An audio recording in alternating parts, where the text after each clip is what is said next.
ഇവിടെ ഭയങ്കര റെസ്റ്റ്ലെസ് ആയിട്ട് നിൽക്കുന്ന ഒരു നമ്മുടെ ഭയങ്കര നോട്ടി കുട്ടി എന്നൊക്കെ പറയില്ല, ഇങ്ങനെ റെസ്റ്റ്ലെസ് ആണ്.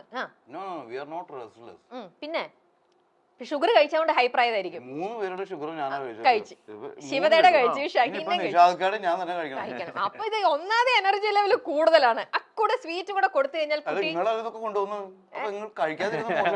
അങ്ങനെയല്ല, കഴിക്കണം. നല്ല കുട്ടിയാട്ടോ, കഴിച്ചോളൂ.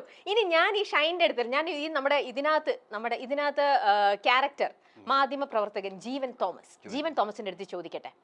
ഈ മാധ്യമ പ്രവർത്തനം എന്ന് പറയുന്നത് ഈ ഒരു സിനിമയിൽ ഇതൊരു അന്വേഷണം ഇതെന്ന് പറയുമ്പോൾ നമ്മളെപ്പോഴും വിചാരിക്കും പോലീസാണ് പല കേസുകളും റിവീൽ ചെയ്യണത്, അന്വേഷിച്ച് കണ്ടുപിടിക്കുന്നത്. പക്ഷേ ഇന്നിപ്പോൾ മാധ്യമ പ്രവർത്തകരും ഇതിനകത്ത് ഭയങ്കരമായിട്ട് എല്ലാ കാലത്തും മാധ്യമ പ്രവർത്തകരാണ് കേസ് ആദ്യം നടത്തുന്നത്. അതിനനുസരിച്ചല്ലേ പോലീസും അതിന് കോടതി ആയാലും നടത്തുന്നത്. ആദ്യം ആരാ ന്യൂസ് കൊടുക്കുന്നത്? മാധ്യമ പ്രവർത്തകരാണ്. അതിനനുസരിച്ചല്ലേ പിന്നെ എല്ലാതും. അതെ, അത് മാറ്റാനുള്ള ധൈര്യം ആരെങ്കിലും കാണിച്ചിട്ടുണ്ട്? അപ്പൊ ഒരു കേസ് കംപ്ലീറ്റ് ആയിട്ട് അന്വേഷിച്ച് അതിന്റെ റിവീൽ, അത് കേസ് ശരിക്കും കൺക്ലൂഡ് ചെയ്യണത് ഒരു ദിവസം കൊണ്ട് അന്വേഷിച്ച് തീരില്ല എന്ന് മനസ്സിലായില്ലേ? ഒരു ദിവസം കൊണ്ടൊന്നും കഴിയില്ല. പിന്നെ എങ്ങനെ ഒരു ദിവസം കൊണ്ട് വാർത്ത ഉണ്ടാക്കണം? ഇന്നാള് ചെയ്തു, ഇന്നാള് ചെയ്തില്ല. Blunder and cheating. നോ. അപ്പൊ അത് ഞാൻ തന്നെ ചെയ്യാം. ഷൈൻ ഒരുപാട് ഇത്തരത്തിലുള്ള മാധ്യമ പ്രവർത്തകരായിട്ട് കണക്റ്റഡ് ആണ് എപ്പോഴും. അപ്പം ഈ എന്താ പറയാ, ഒറിജിനൽ ആയിട്ടുള്ള ന്യൂസ് അല്ലെ ഫേക്ക് ന്യൂസസും ഇങ്ങനത്തെ ഒക്കെ ഒരുപാട് ലൈഫിൽ ഫേസ് ചെയ്തിട്ടുണ്ട്. അപ്പൊ ഈ പറയുന്ന മാധ്യമ newses are all fake. Fake newses are all fake എന്ന് പറയാൻ പറ്റും. Newses are all not truth. പക്ഷേ ചില സത്യമായിട്ടുള്ള ന്യൂസുകളും ഉണ്ട്. Not truth. That is just news to sell. അല്ലേ? കാശ് കൊടുക്കാതെ ഏതെങ്കിലും പത്രം വെക്കോ? അങ്ങനെ പത്രം കിട്ടുമോ കാശ് കൊടുക്കാതെ? അത് കിട്ടില്ല. വാർത്തകൾ സത്യമല്ല, വാർത്തകൾ വെറും വാർത്തകളാണ്. അത് കാശ് കൊടുത്ത് വിൽക്കാൻ വേണ്ടിയിട്ടുള്ളതാണ്. അതെല്ലാം പറഞ്ഞു കഴിഞ്ഞാൽ മാധ്യമ പ്രവർത്തനം സ്റ്റാർട്ട് ചെയ്യുന്നത് തന്നെ അങ്ങനെയാ. വിലപേശി ആളുകളുടെ കാശ് കൊടുക്കുക അല്ലേ? കൊണ്ട് വരില്ല. മാധ്യമ സർവീസ് അല്ലതൊന്നും. അങ്ങനെയാണെങ്കിൽ നമുക്ക് ഇവരെ കുറ്റം പറയായിരുന്നു. പക്ഷെ ഇതൊരു ബിസിനസ്സാണ്. Absolutely a business.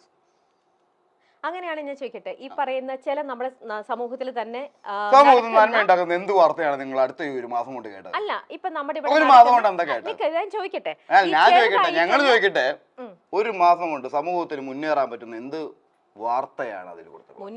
Thrissur Pooram മുടങ്ങിയതാ, അല്ലെങ്കിൽ പിന്നെ അമ്മയുടെ ആൾക്കാരെ പ്രശ്നം പരിഹരിച്ചതാ? ആകെ കൂടി ആ വയനാട്ടിലെ പ്രശ്നം അത് അവര് കൈവിട്ടു. ഈ വാർത്ത വന്നപ്പോ അവിടെ കുറച്ച് രസമുള്ള വാർത്ത ഡെവലപ്പിംഗ് അല്ലേ? അങ്ങനെയല്ല നമ്മുടെ സമൂഹത്തിൽ ഇപ്പൊ നിഷാദിക്ക നമ്മുടെ അല്ല, ചില കാര്യങ്ങൾ നമ്മൾ വിചാരിക്കും മീഡിയക്ക് ഭയങ്കര ഇൻവോൾവ്മെന്റ് ഉണ്ട്.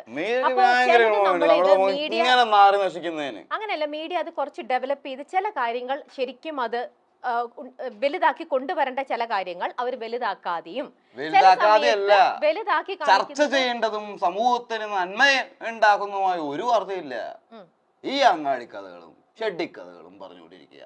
കമ്പി വർത്തമാനം അല്ലേ? ഇത് പറയുന്നതുകൊണ്ട് സംസാരിക്കുന്നതുകൊണ്ട് സമൂഹത്തിന് എന്തെങ്കിലും ഒരു ഗുണമുണ്ടാ?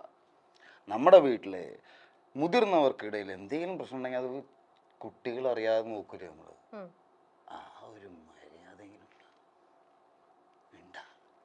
ഷഹീന്റെ അടുത്ത് ചോദിക്കുമ്പോ സൂക്ഷിച്ചു വേണം ചോദിക്കാൻ. അതെന്താ? അല്ലല്ലോ ചോദിച്ചു. അല്ല, ഞാൻ പ്രതികരിക്കും ചിലപ്പം. ഞാൻ ഷഹീനോടല്ലേ ചോദിക്കുന്നത്. അങ്ങനെയല്ല, നമ്മുടെ ഈ മാധ്യമ പ്രവർത്തകർ ഇപ്പൊ നമ്മൾ ഈ പറഞ്ഞ പോലെ ചുമ്മാ അൺവാണ്ടഡ് ആയിട്ടുള്ള ഇപ്പോഴത്തെ കുറെ ഇഷ്യൂസും ഫേസ് ചെയ്യേണ്ട ഒരാളാണ് ഷഹീൻ. ഇതുപോലെ തന്നെ ഫേസ് ചെയ്യേണ്ടതായിട്ട് വന്നിട്ടുണ്ട് അല്ലേ? എന്തൊക്കെ രീതിയിൽ അവരോടും ആൻസർ ചെയ്യേണ്ടതായിട്ട് വന്നിട്ടുണ്ട് ലൈഫിൽ. ഇപ്പോ എന്താ ഷഹീനും അതിനെ കുറിച്ച് പറയാനുള്ളത്?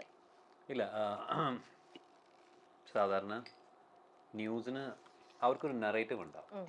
അപ്പോൾ അവർക്കൊരു ഒരു ഫാക്ട് ഇങ്ങനെ അപ്രോച്ച് ചെയ്താലായിരിക്കും കൂടുതൽ എൻഗേജ്മെന്റ് വരിക എന്നൊരു അപ്രോച്ച്. അപ്പോൾ അത് നമുക്ക് ഈസിലി ബ്രേക്ക് ചെയ്യാൻ പറ്റില്ല. സോ ചില സമയത്ത് നമ്മൾ മിണ്ടാതിരിക്കുന്നതാണ് നല്ലത്. നമ്മുടെ ഉള്ളിൽ ആഗ്രഹം ഉണ്ടാവും, നമുക്ക് എന്തെങ്കിലും കയറി പറയണം. അവര് പറയല്ലേ ചെയ്യണം, അവര് മിണ്ടാതിരിക്കുന്നില്ലല്ലോ. നമുക്ക് ഒരു സ്ഥലത്തെ ഇത് പ്രൂവ് ചെയ്യാനുള്ളൂ, അത് കോർട്ടിലാണ്. അവിടെ നമുക്ക് തെളിവുകളും പ്രൂഫും കൊണ്ട് നമുക്ക് പ്രൂവ് ചെയ്യാൻ പറ്റും. അവിടെ നിന്ന് ഒരു വിധി വരുമ്പോൾ അതിന്റെ അപ്പുറം വേറെ അതാണ് പറഞ്ഞത്. അവരെ കൂടി ഇൻഫ്ലുവൻസ് ചെയ്യുന്ന രീതിയിലാണ് ഇവരുടെ വാർത്താവതരണം അല്ലേ? നമ്മുടെ വാർത്താ അവതരണം കംപ്ലീറ്റ് ആയിട്ട് മാറ്റേണ്ട അവസ്ഥ. വാർത്ത തന്നെ മാറ്റണം എന്നാ ഞാൻ പറയാം. കണ്ട അരമണിക്കൂർ കാണിച്ചിരുന്ന സാധനമല്ലേ 24 മണിക്കൂറായിട്ട് വലിച്ചിട്ട് അല്ലേ? ഞാൻ ജനിക്കുന്ന സമയത്ത് അല്ലെങ്കിൽ ടി വി കാണുന്നത് അരമണിക്കൂർ വാർത്ത 7 to 7:30. ഇപ്പൊ അത് മാറി ഫുൾ ടൈം 24 hours പിന്നെ ന്യൂസ് ഇതിന് ആണ്. വേണ്ടി ഉണ്ടാക്കണ്ടേ എത്ര ചാനൽസ്, എത്ര അത് ട്രഡീഷണൽ ചാനൽസ് അതെ, പിന്നെ online so that is good business. അവിടെ കാശ് ബിസിനസ് കിട്ടാതെ നടക്കുന്നുണ്ട്. കാശ് കിട്ടാതെ ഇത് ആരും തുടങ്ങില്ലല്ലോ ഇത്ര അധികം. ബിസിനസ് ഒരുപാട് അതിൽ നടക്കുന്നുണ്ട്. ശിവതക്കുട്ടി പറയൂ. ശിവത ശിവതക്കുട്ടി കൊണ്ട് അതിലേക്ക് മാറൊന്നും വേണ്ട, വേറെ അതിലേക്ക് വാർത്തയിലേക്ക്. മാറുന്നില്ല. ശിവത കുറച്ചു നേരം ശിവത ബോറടിച്ചു. പറയും ഞാൻ ഷൈൻ ടോം ചാക്കോയെ പുറത്താക്കാൻ താരസംഘടന അമ്മ. സംഘടന അഡ്ഹോക് കമ്മിറ്റി ഭാരവാഹികൾ കൂടിയാലോചന നടത്തി. ഷൈൻ ടോം ചാക്കോയെ പുറത്താക്കിക്കൊണ്ടുള്ള തീരുമാനം ഉടൻ ഉണ്ടായേക്കും. സിനിമാ സെറ്റിൽ ലഹരി ഉപയോഗിച്ച് മോശമായി പെരുമാറിയെന്ന് കഴിഞ്ഞ ദിവസം നടി വിൻസി അലോഷ്യസ് പരാതി പറഞ്ഞത് നടൻ ഷൈൻ ടോം ചാക്കോയെക്കുറിച്ചാണെന്ന വിവരം പുറത്തുവന്നിരുന്നു. ഷൈനിനെതിരെ വിൻസി ഫിലിം ചേംബറിന് പരാതി നൽകിയിട്ടുണ്ട്. പരാതി പരിഗണിക്കാൻ തിങ്കളാഴ്ച ചേംബർ മോണിറ്ററിംഗ് കമ്മിറ്റിയുടെ അടിയന്തര യോഗം ചേരും. സൂത്രവാക്യം എന്ന സിനിമയുടെ സെറ്റിൽ വെച്ചാണ് നടിക്കെതിരെ ലഹരി ഉപയോഗിച്ച് ഷൈൻ ടോം മോശം പെരുമാറ്റം നടത്തിയത്.